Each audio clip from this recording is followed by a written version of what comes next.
అసలు స్వామి హనుమ పేరు చెప్తే చాలు. బుద్ధిర్యశో బలం ధైర్యం నిర్భయత్వం అరోగత అజాడ్యం వాక్పటుత్వం చ హనుమత్ స్మరణాత్ లభేత్.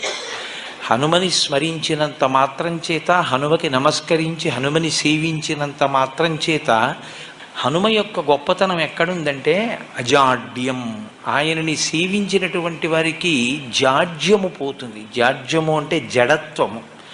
జడత్వము అన్న మాటకు అర్థం ఏమిటంటే స్పందన శక్తిని కోల్పోవడం.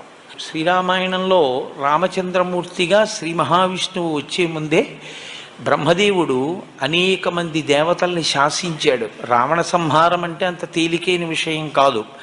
నరవానరముల చేత సంహరింపబడడు కనుక, ఆయన నరవానరముల చేత సంహరింపబడనని వరం అడగలేదు కనుక మీ అందరూ కూడా వానరాంశలలో వెళ్ళండి అన్నాడు. దేవతలందరూ వానరుల యొక్క అంశలలో వచ్చి